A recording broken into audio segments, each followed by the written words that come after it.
Hello and welcome to another video here on my channel, Emmy's VIP Life.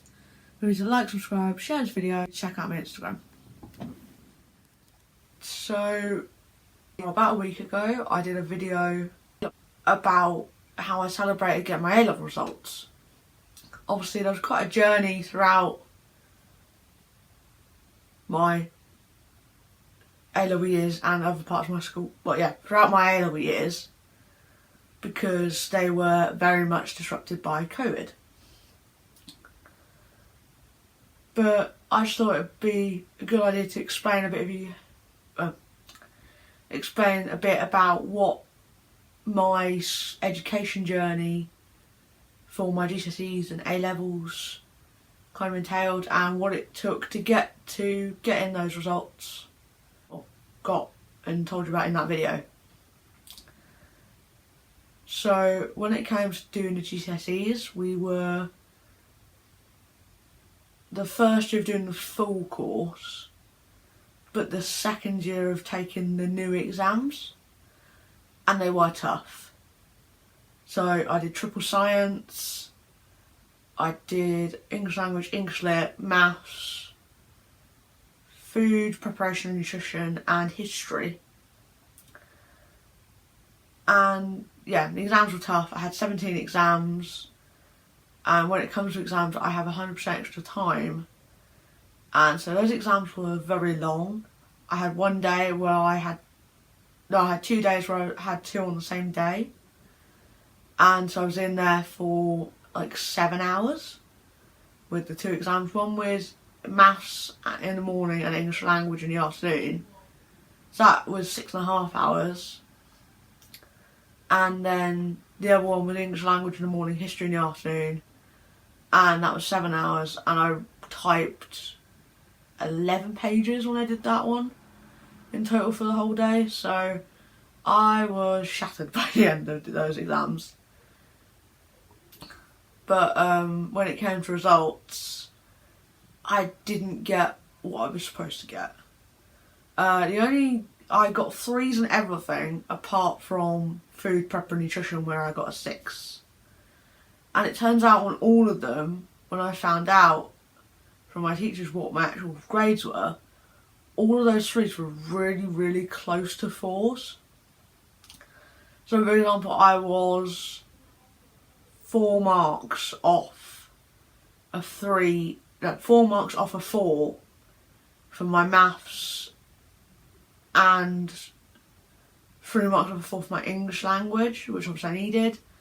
And then going down, all of them were like, the science was like 5 marks off a 4, 8 marks off a 4, stuff like that. So they were all quite close, but just not quite. So I was very upset that day. I think there was a solid 20 minutes where I was in tears, saying it wasn't good enough. And yeah, it was just a really pants day. But the school then offered a retake year, which normally would consist of retake maths, retake English, or one or the other, depending on what he needs to retake. Level 2 health and social care, level 2 finance, and level 2 preparation for working life. So basically level 2 is the equivalent to a full GCSE. So basically I did retake maths, retake English. I started doing level 2 health and social and level 2 finance, and level 2 prep for working life, and I did a term of prep for working life. But then luckily what I was really pleased about was that they opened up, they said, for a group of us who didn't get the science the first time if we'd like to do retake science. And I said yes straight away, and I was so pleased I got to retake my science.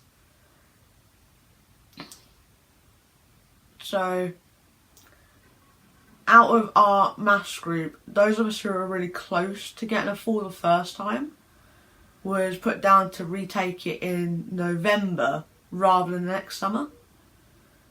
And I did lots of practice questions. I went to the study session, and actually I was one of the few from our class who actually went to the study sessions.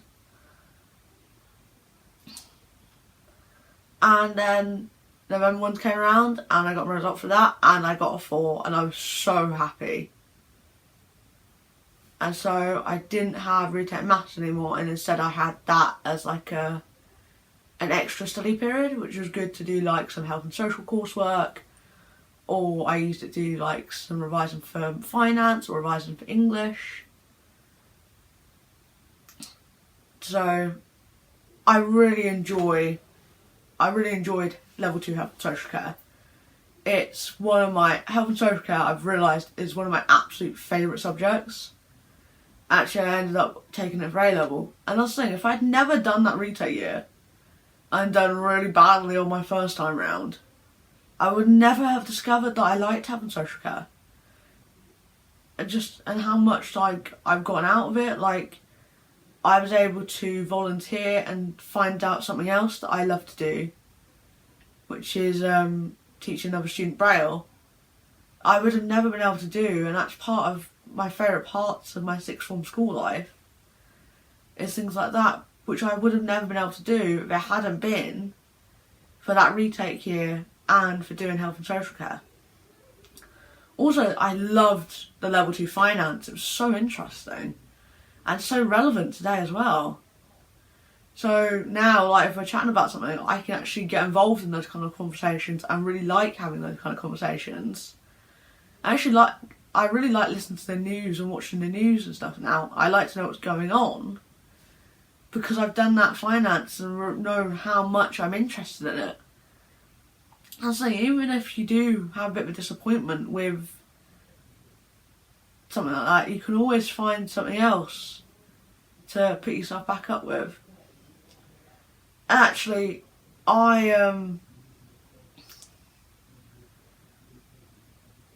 clearly that year wasn't meant to be, because something better was waiting for me, which was the health and social care. So obviously after November I was studying level 2 finance, level 2 health and social care, the retake science and the retake English. And so with health and social care I did the coursework and I got all passes on that, and then I did the exam, which was Human Lifespan Development exam, and then I passed that, and also I passed it overall. And then finance, I did the 2 multiple choice exams and the then written exam, and I got a 6 on that, which is a B, so I was very happy with that. The science, I got a 5.5, which is basically like it's pretty like a high, it's a C. So I was very happy with that. And then my English grade was a bit of a shock, because obviously I'd gone from a 3 marks off a 4, and then I got a 7 on the actual exam. I still have no idea how that happened, and I was very shocked. So on results day, I actually I gave them back my results paper, like the paper that had the results on, and actually asked them if it was the right results or if they made a mistake or mixed it up. Because I didn't believe that was my result. I was in shock. Actually, that was the very first time I ever cried with relief, because I was just so happy to have it finished. And yeah. And also, there's one thing that I got out of that year that is still one of the best parts of my entire time in sixth form, is that retake year. My 2 other best friends, they didn't pass either, and so we were all on the retake year, and then we did the school trip to New York, and that was the most incredible thing ever. I had an incredible time, and it was amazing, and that for me is better than anything else I could have done at the end of year 13 to celebrate finishing school. That, for me, that was almost like, for the retake year, that was almost like that was my finishing, because my friends had left, and it was just so incredible. And then, because of that, I could have done other A-level subjects that I hadn't thought of before, because I had different grades now. Obviously I took on health and social care because I loved that subject a bit, and I went there on induction day, and straight away I was like, yeah, I'm doing the subject. And I also did BTEC Applied Science, but when I was choosing my subjects, I was reading through it, and because of my English grade, I could have done English language if I wanted to, but I'd done like 5 years of it and I'd had enough. I could have done English literature if I wanted to for A-level. Again, I really wasn't a fan of it at GCSE, so I wasn't going to do it at A-level. Could have done photography if I really wanted to, but you know, you kind of need to be able to see to do that one. So I kind of had a bit of a joke with my dad about that one. And so yeah, so I had those 2 A-levels and I was still learning Braille, so I only did 2 A-levels. And my first year of year 12, obviously we started learning the theory of it with the science and health and social, and started off on coursework. And obviously we got through to March, and then we had first lockdown. And so working from home was quite tricky. I was actually okay because I had my laptop that I did my work on anyway. And so I was working from home at my desk in my bedroom. But we were doing a bit of coursework for BTEC Applied Science, and we did it for like 3 or 4 weeks.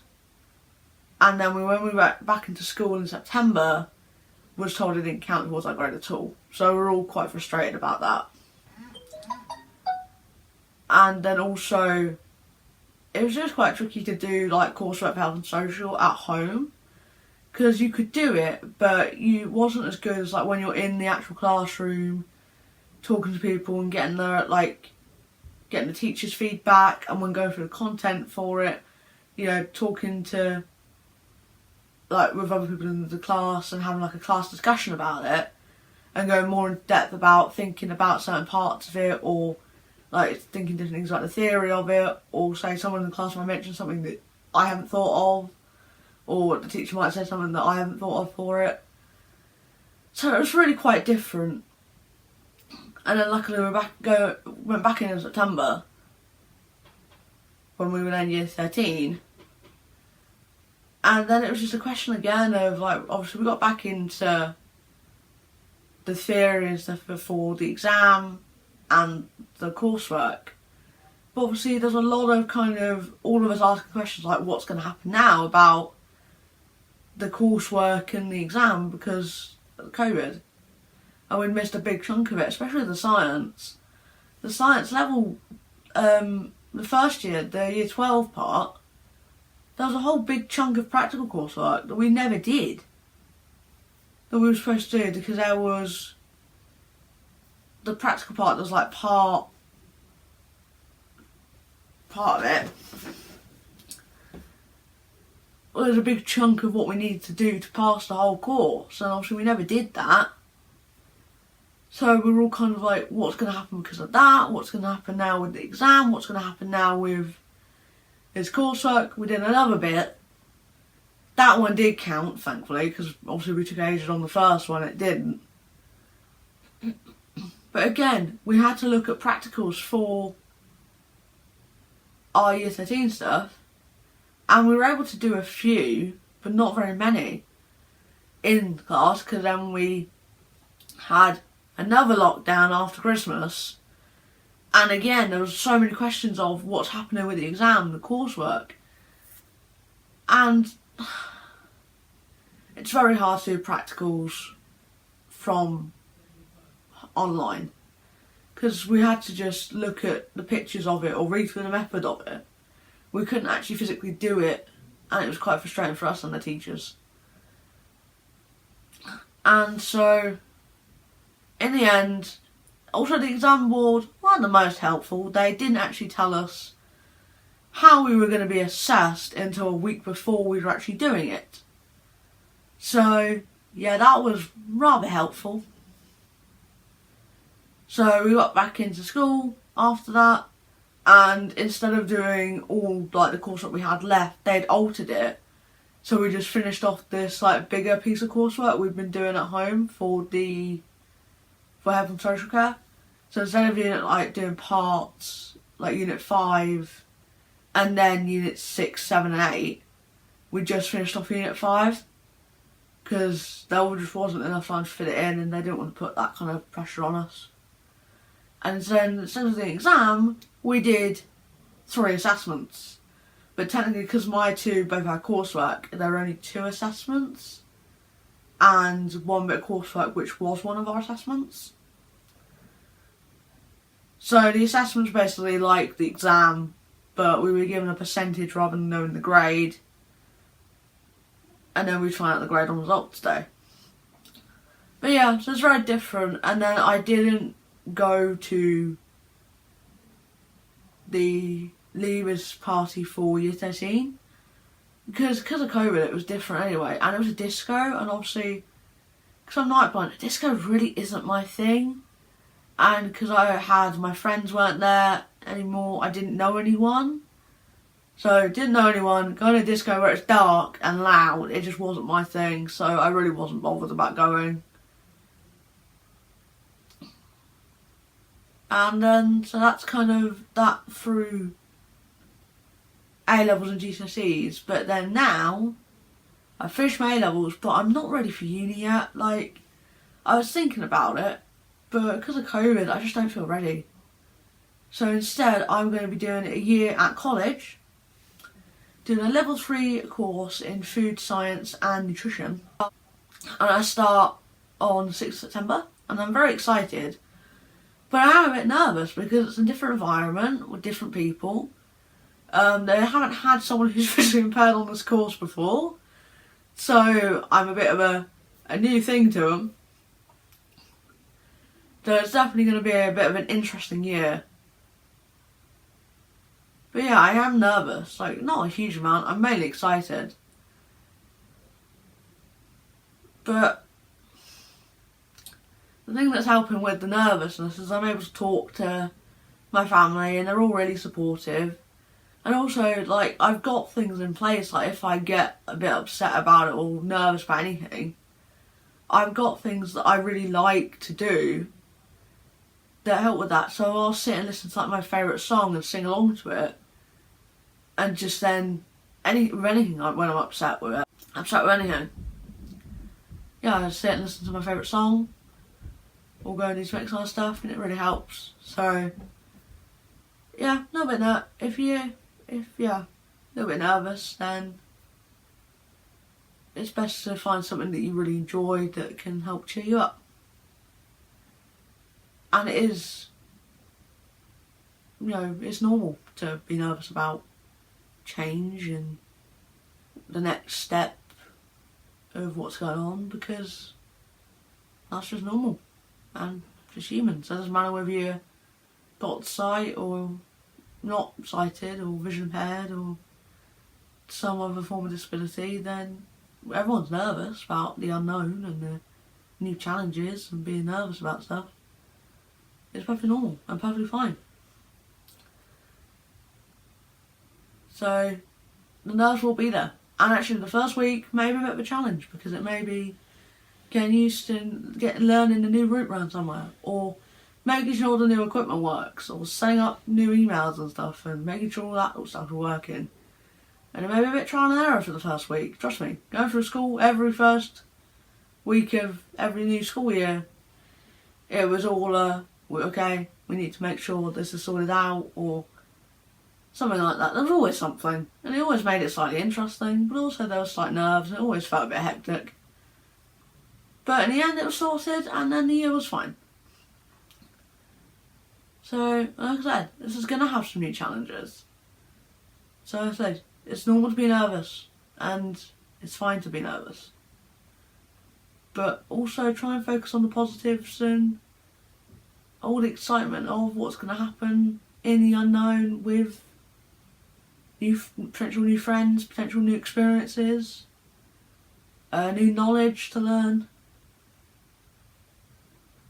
Really exciting stuff.